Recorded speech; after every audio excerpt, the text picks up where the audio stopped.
বানাবো ঝাল ঝাল মাংসের মতো করে সয়াবিন। গরম জলে সয়াবিনটাকে সেদ্ধ করে নিয়েছি, ঠান্ডা জলের মধ্যে তুলে রাখবো। ওই সয়াবিনের জলের মধ্যে কেটে রাখা ডুমো করে আলুগুলোকে অল্প একটু গরম জলে ভাপিয়ে নেব। যত সময় এদিকে আলুটা সেদ্ধ হচ্ছে তত সময়ে আমি সয়াবিনের জল চেপে একটা অন্য পাত্রের মধ্যে এইভাবে করে রেখে দেবো। এইভাবে জল চেপে চেপে সব সয়াবিনগুলোকেই আমি একটা অন্য পাত্রের মধ্যে তুলে নেব। এদিকে আমার আলুগুলো ভাপানো হয়ে গেছে, এবার আমি তুলে নেব। ঠান্ডা জলের মধ্যে কিছু সময় রেখে দেবো। এইভাবে করে সব আলুগুলোকে তুলে আবার ঠান্ডা জলের মধ্যে ভেজাবো।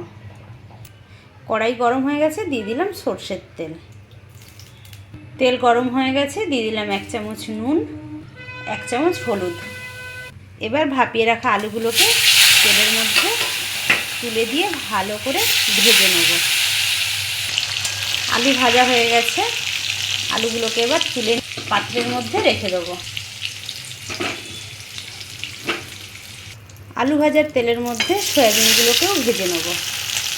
সয়াবিন ভাজা হয়ে গেছে, তুলে ওই আলু ভাজার পাত্রের মধ্যে সব সয়াবিনগুলোকে রেখে দেবো। দিয়ে দিলাম সরষের তেল। তেল গরম হয়ে গেছে, কড়াইতে দিয়ে দিলাম তেজপাতা, সাদা জিরে আর গোটা গরম মশলা ফোড়নে। এবার দিয়ে দেবো বেটে রাখা মশলা, আদা, রসুন, পেঁয়াজ।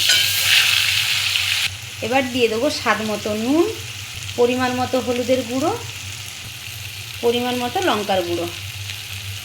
দিয়ে দিলাম কেটে রাখা একটা ছোট সাইজের টমেটো। মশলা কষানো হয়ে গেছে, দেখুন মশলার থেকে তেল ছেড়ে দিয়েছে। এবার ভেজে রাখা আলু সয়াবিনটা মশলার মধ্যে তুলে দেবো। আবারও একটু ভালো করে কষিয়ে নেব। সয়াবিন আলু মশলার সঙ্গে কষানো হয়ে গেছে, এবার দিয়ে দেবো ঝোলের জন্য জল। তরকারি ফুটে গেছে, আলু সেদ্ধ হয়ে গেছে। এবার নামানোর আগে দিয়ে দেবো 1/2 চামচ গরম মশলা আর একটু ধনেপাতা কুচি। এবার তরকারি হয়ে গেছে, আমি নামিয়ে দেবো। সয়াবিন আলু মাংসর মতো কষা কষা হয়ে গেছে। আপনারাই বলুন কেমন হয়েছে। অবশ্যই কমেন্ট করে জানাবেন কেমন হয়েছে। যদি ভালো লাগে অবশ্যই আমার চ্যানেলটিকে সাবস্ক্রাইব করে আমার চ্যানেলটির পাশে থাকবেন।